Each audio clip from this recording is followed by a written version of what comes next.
All right, let's get right into it.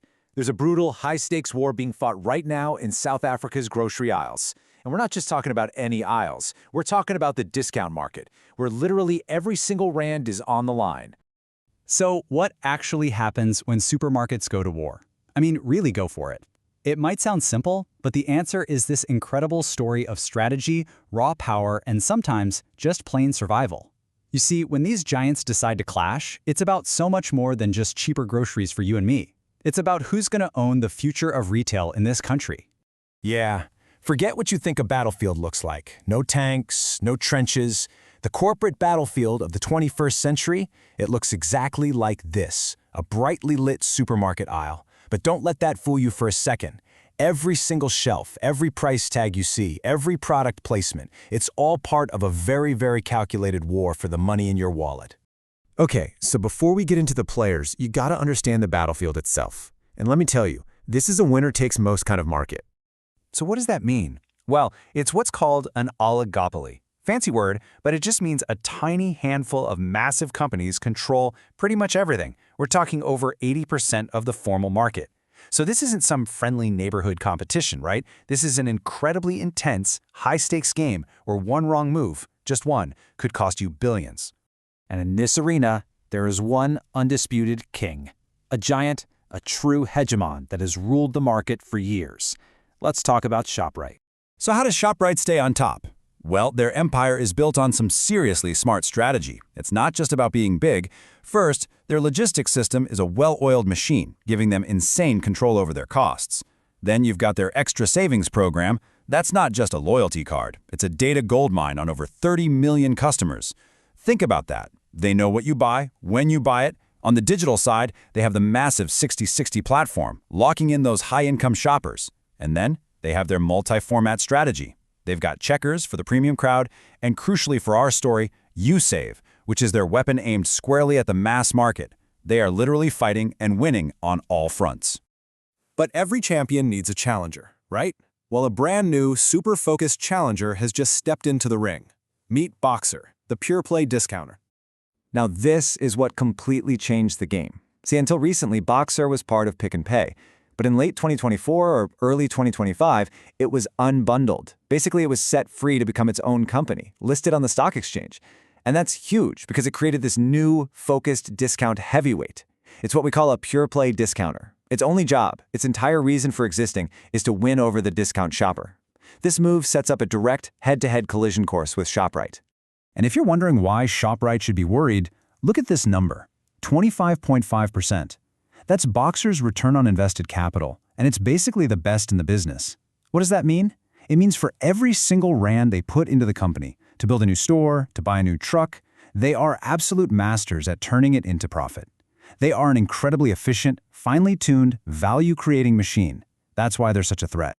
All right, so you have the reigning champ and the hungry challenger in their corners. The bell has officially rung. And the main event? It's a brutal, no-holds-barred price war. We're talking a literal race to the bottom. So to really get this fight, you have to understand their fighting styles, because they're different. Boxer is what's called a soft discounter. Think of it as supermarket light. They have a wider range of stuff, including fresh meat and veggies, so you might do your whole weekly shop there. YouSave, Shoprite's fighter, is a hard discounter. Their whole game is extreme convenience and rock-bottom prices on a very limited range of must-have items with a ton of their own house brands. So you've got two totally different strategies, both chasing the very same customer. Okay, now look at this. This is where it gets absolutely wild.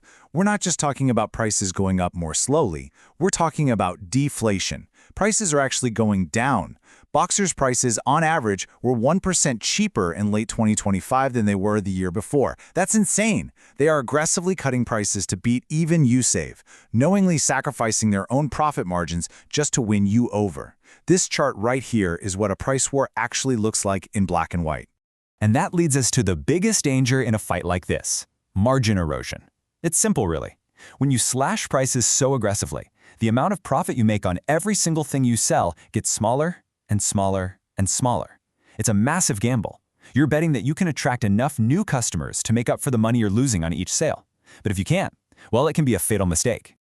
Now, a war this big isn't fought on an island. The shockwaves are spreading and there's a lot of collateral damage.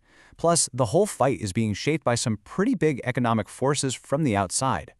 And this quote just nails it when we talk about collateral damage. It talks about Pick and Pay getting stuck in the muddy middle. What does that mean? It means you're getting squeezed from both sides. They're not seen as premium enough to compete with the Woolworths, but they're not cheap enough to win the price war against Shoprite and Boxer. And let me tell you, in this market, that muddy middle is the absolute most dangerous place to be. And you can see how everyone is reacting to this pressure. You've got Pick and Pay in this defensive shrink-to-grow mode, basically closing stores to survive. Spar is trying to retreat upmarket, aiming for high-end convenience just to get out of the way of the price war. Meanwhile, Woolworths is busy defending its premium quality fortress from Checkers, which is getting really aggressive. The takeaway here? Nobody is safe. And on top of all that, you've got the wider economy playing a huge role. There are forces helping the discounters. We call them tailwinds. Things like the price of maize dropping, which makes staple foods cheaper to sell, and a stronger rand, which lowers fuel and import costs. But then you've got headwinds, the things working against them. New taxes on packaging, which hits their house brands, and minimum wage hikes, which puts pressure on their operational costs. It is a really, really delicate balancing act for these guys. So, where does all this leave us? Who is actually going to win this thing? We've got the dominant champion, a super efficient challenger, and a price war that is reshaping the entire industry.